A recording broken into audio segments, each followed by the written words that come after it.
There you go. So what was the challenge, you ask? I'll tell you what the challenge was. So this month's Animorning challenge was to create a dialogue emotionally between two characters, but the characters had to be a sphere and a cube. We also said to try and avoid flat staging as much as possible.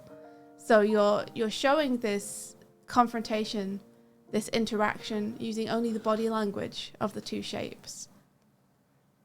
Which we thought was a cool challenge because, number one, it means that it's quite quick to draw things. Number two, you can't escape the perspective aspect of the challenge. Yep. And number three, it's a great acting exercise because when you're given something with no face, no arms, like no necessarily a body that you'd normally see as humanoid, then how do you emote with that? It's really cool. Yeah, really cool. whoa! So thank you so much, British Bigfoot, for taking on the challenge. They said, overall, I really enjoyed this challenge and had a lot of fun giving personality to each of these characters. I got to play around with the camera angle, squash and stretch, and exaggeration, although I may have gone a bit too far with that last one. I'd say the thing I struggled with was getting the right feeling to different actions. For example, the breathing I did for the cube was meant to look more steady and annoyed, but it ended up looking like the cube is sleeping. I think this still works, but if I wanted to go for the former, I think I should have toned the action down so the breathing didn't look as heavy.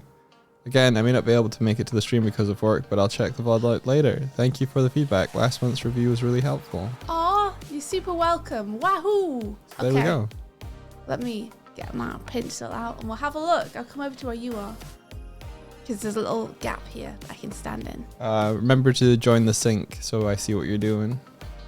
Start. I think I am in the sync. Alrighty. I think I's in there. Okay, D. Okay, D. Okay, D. Alright, let's go. Ooh. Oh, that's good. Good wait. Oh my gosh, I wasn't expecting scene changes too. This is great. This is awesome. Oh my gosh, yes.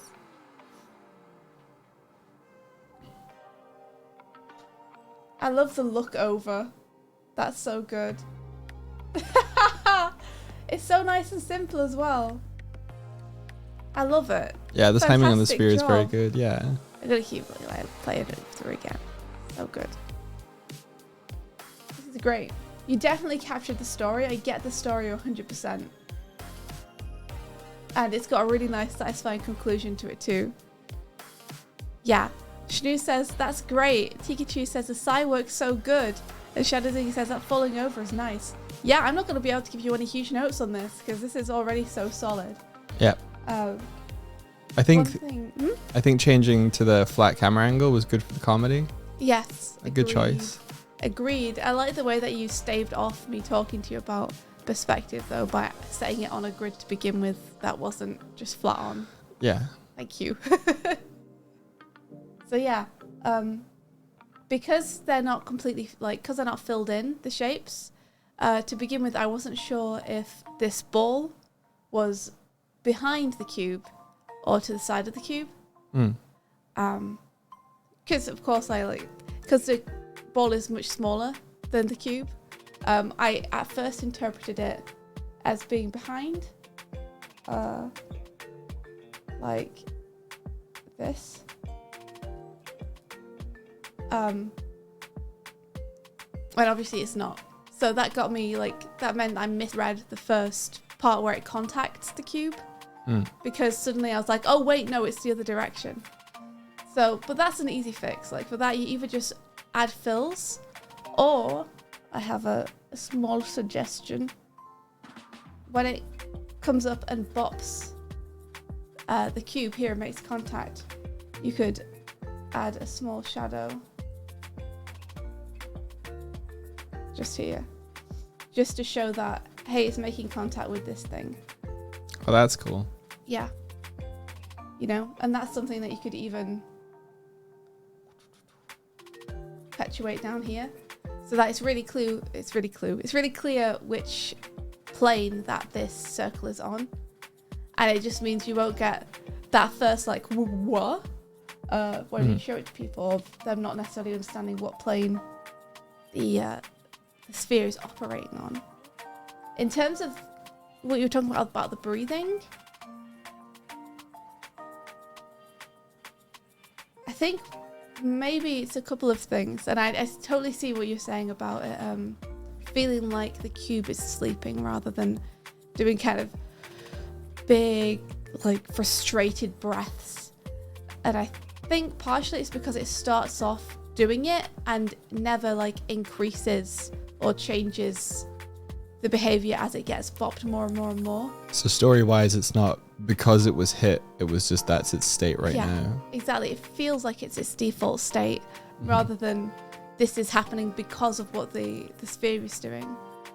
So what you could do to remedy that is you could extend the animation a little bit and just duplicate that first hit and have the change be that the cube goes from just kind of idly sitting to starting to breathe in and breathe out. I think another thing that you could do is you could add like a stagger, a vibration to the breathing in, because that always looks like you're holding tension in if you put a small shake in something. Like if it looks like it's holding barely suppressed rage, I feel like there'd be like a shake there, you know? Like when Arthur clenches his fist. Like this. And you imagine... Well, less extreme than that. What do you mean? I'm angry. Yeah, but I think like a kind of shaky breath in is going to make it like it's holding tension in more than a smooth breath in, which makes it look a bit more like it's just dozing or just asleep. So I'll write that at the beginning. Ba ba da ba ba. Just gotta push my microphone out of the way a little bit. Push it. Ooh, push it. Push it.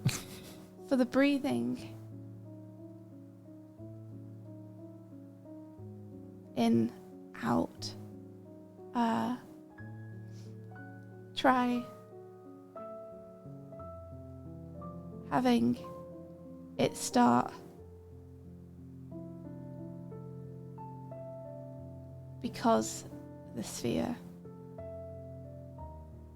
Oops, I didn't put the P in the sphere. The sphere bumps it. Oh, you're not able to move that writing down, are you? It's getting cut off on the stream. Oh, sorry. The top line just says for the breathing in/out. I can't move it once I've written it, sadly. There's no move tool. There you go. Thanks. You're moving it for me, so I'm going to wait till you finish so I can keep writing. Oh.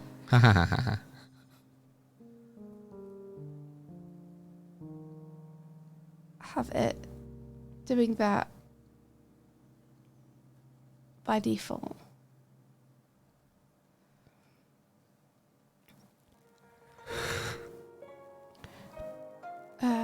Try adding a stagger to the breathe in.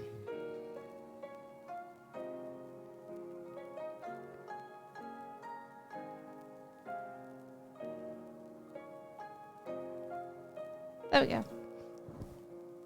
All right. I'm going to move it down again so I can see the bottom. Alrighty. There we go. Let me see if there's anything else I can see here. I love that little wiggle as well. It does the cat wiggle. What? I saw writing. That's great anticipation. You saw writing. What do you mean? There was like maths equations or something. Do you mean the frame numbers? No. Over the cube. Over the queue? Cube. Oh. I don't know where it went. I saw it though. There was a flicker of like there. You mean this animation chart, Mike? Ah. Oh, I didn't see it. See, I just saw it was numbers and lines and shit. You're adorable.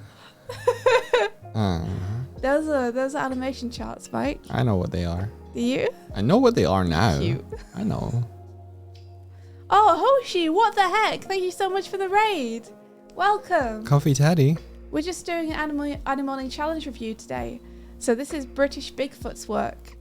And we're seeing if there's any feedback we can give to it. There's not much because it's awesome. But every month we set an Animorning challenge for animation. And then we review it the following month.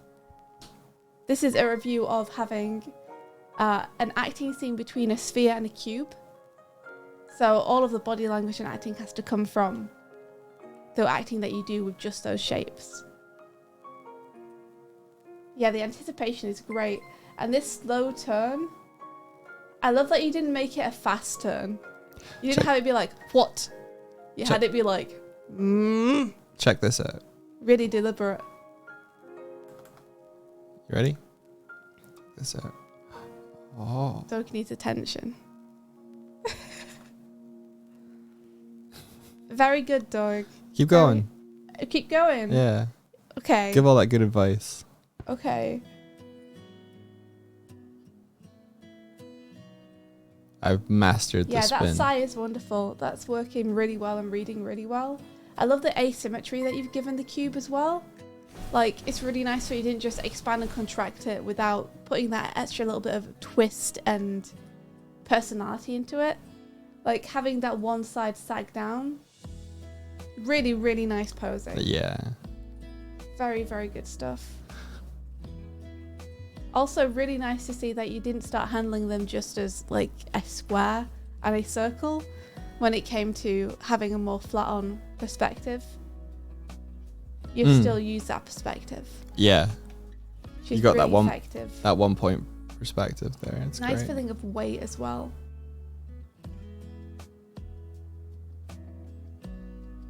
Yeah, fantastic. Really good stuff. Great work. I'd love to give you more feedback, but there's really not anything else I can add. I think this is working so well already. I think you totally achieved what you were going for. I love how simple this little bounce is as well. Like, there's really... I don't want to say there's nothing to it. I just mean that you've been, like, so efficient with the way you do it, and the way that you use the spacing here gives it such a fun, poppy feeling that gives the sphere so much personality. It really feels like a little kid that just wants, like, someone's attention. Yeah. I interpret this as a cat versus human. Great stuff. A glomp. And thanks so much for taking part in the challenge. Yeah, the only other note I could give is maybe this part where we settle down. It settles very fast, and then the decision to do this is very fast to anticipate again. I don't know if maybe it's worth having it just stay another 6 frames there or something to give it time to think, or give it time to be like, wow, they're really not paying attention to me, and then gear up. It's a very small tweak though.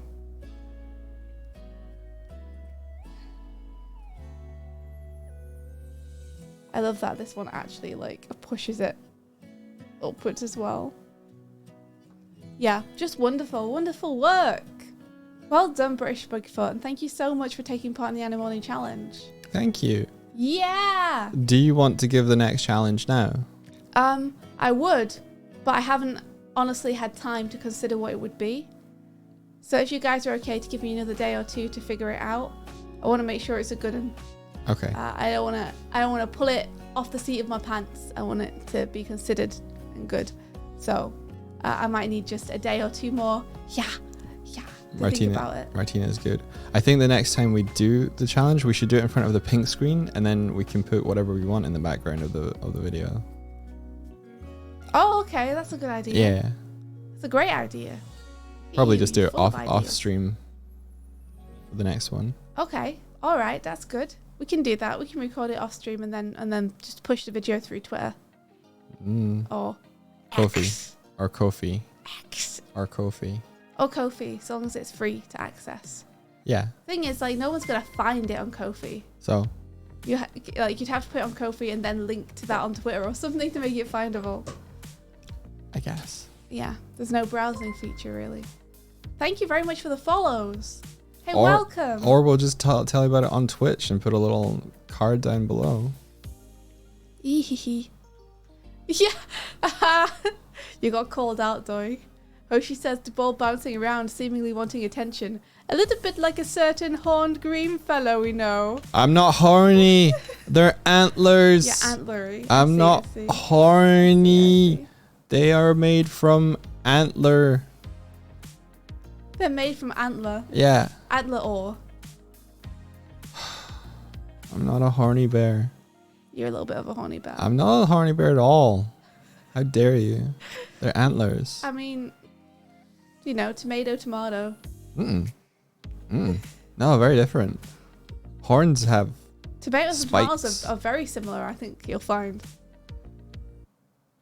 Not at all. The only difference is in pronunciation. Nope. A lot like the And location. horns and antlers. And location. Guys, you'll never guess. Speaking of antlers. Yesterday, I swear, Oh, yeah. I was paying Kuma. I looked out the window. Like, the back window of our apartment faces essentially a car park, right? A deer, a full-grown deer with antlers, ran out of the car park in front of me and down the road. I was like, what the fuck? What? How did that get? Where's it going? Home. Going to town. Well, I going the wrong way for Going town. to town. He was late for work. But yeah, thank you guys very much for hanging around and watching the Animorning challenge. Thank you very much, British Bigfoot, for making such an awesome animation and for letting us look at it. I know that we didn't give very much critique, but I hope what we did give was helpful. You all shouldn't have made such an incredible animation if you did want me to be able to give you critique on it. You did a great job.